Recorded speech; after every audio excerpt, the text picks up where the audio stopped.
बिस्मिल्लाहिर्रहमानिर्रहीम। अस्सलाम वालेकुम स्टूडेंट्स, कैसे हैं आप सब? उम्मीद करती हूँ खैरियत से होंगे।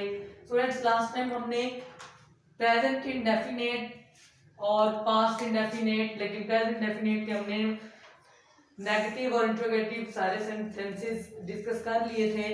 अब पास्ट इंडेफिनेट का सिंपल सेंटेंसेस हमने लास्ट लेक्चर में डिस्कस किया था और आज हम इसका नेगेटिव है इंट्रोगेटिव सेंटेंसेस के बारे में डिस्कस करेंगे।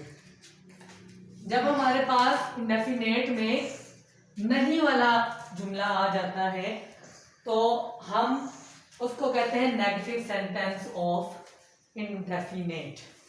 फॉर एग्जांपल, अगर हमारे पास इस टेंस में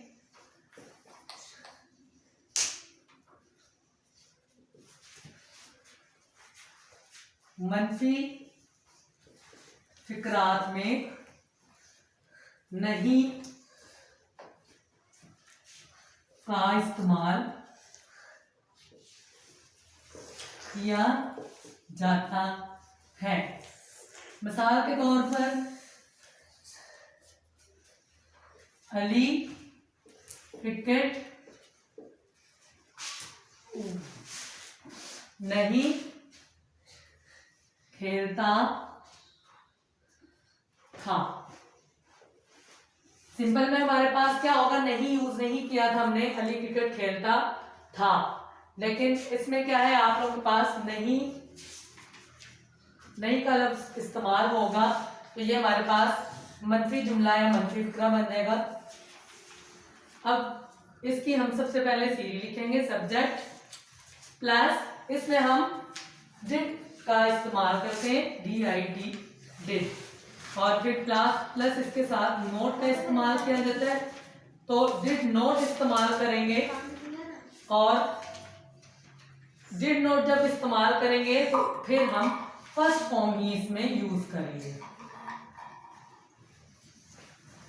वैसे सिंपल सेंटेंसेस में सिर्फ आप लोग सेकंड फॉर्म इस्तेमाल करते हैं, लेकिन इसमें जब हम डिड यूज कर लेते हैं तो डिड सेकंड फॉर्म ही होती है। उसके बाद आपने इसके साथ जो वर्ब होगा उसके साथ फर्स्ट फॉर्म ही यूज करेंगे, सेकंड फॉर्म यूज नहीं करेंगे।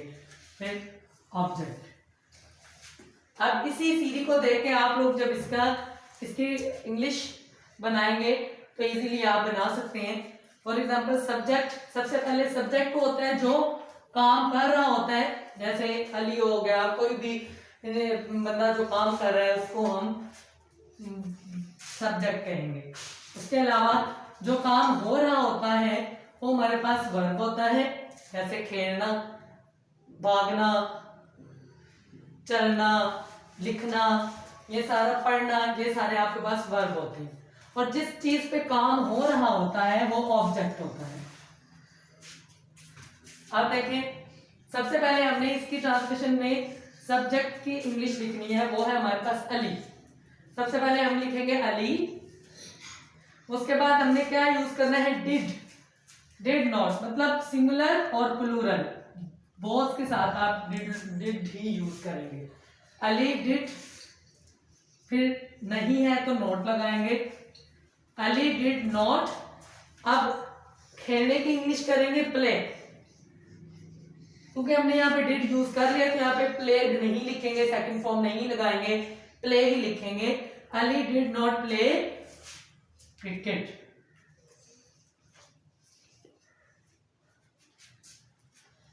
ये हमारे पास हो गया मनफी फिक्रा या मनफी जुमला।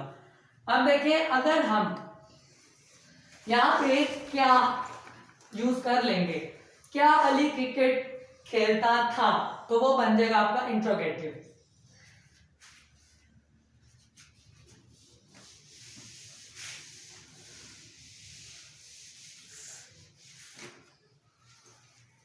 फॉर एग्जाम्पल, आप लोगों के पास इंट्रोगेटिव सेंटेंस अगर हम डिस्कस करेंगे तो इसमें हमारे पास है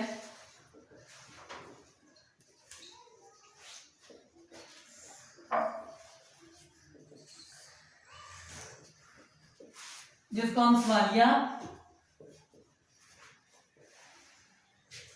सेंटेंसेस वाले फिक्रात कहेंगे।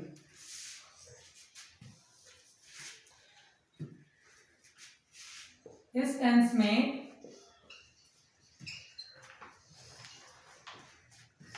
सवालिया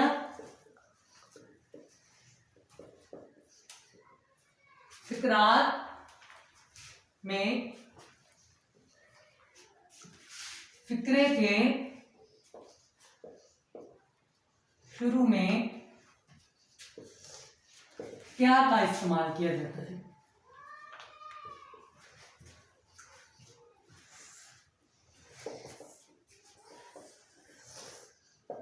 जब हम इंडेफिनेट के सिंपल सेंटेंस के साथ क्या का इस्तेमाल कर देते हैं तो हमारे पास ये सवालिया बन जाएगा।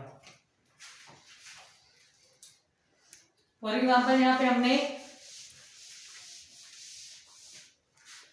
नहीं का इस्तेमाल किया था तो ये हमारे पास बन गया था मनफी। अगर हम मिसाल हमारे पास इंट्रोगेटिव क्या आ जाएगी, क्या अली क्रिकेट खेलता था, और साथ क्वेश्चन मार्क लगा देंगे। अब इसी की सीरी आप लिख लें। अब देखें इसकी सीरी में भी डिड यूज करते हैं, बस डिड हम सेंटेंस के स्टार्ट में ले आते हैं। डिड प्लस सब्जेक्ट प्लस उसी तरह first form plus object plus question mark. क्या अली क्रिकेट खेलता था। अब हम डिड शुरू में लिखेंगे। डिड हमेशा सीरी को देख के इंग्लिश में बनाएं, आप लोगों के लिए बहुत इजी हो जाएगा। डिड फिर आगे सब्जेक्ट की इंग्लिश करनी है, वो क्या है अली। फिर आगे वर्ब की इंग्लिश करनी है लेकिन लगानी फर्स्ट फॉर्म है। डिड अली प्ले क्रिकेट, फिर ऑब्जेक्ट की आपने लगानी है। उसके बाद आपने क्या लगना है क्वेश्चन मार्क। और ये हमारे पास इंट्रोगेटिव सेंटेंस बन गया। ये इसकी पहचान है कि जब सेंटेंस में क्या का इस्तेमाल किया जाता है और एंड में था का इस्तेमाल होगा तो हमारे पास ये पास्ट इंडेफिनिट टेंस का सवालिया फिकरात का जुमला होगा। उम्मीद करती हूँ आप लोगों को अच्छी तरह ये समझ आ गया होगा। Thank you so much. Allah Hafiz.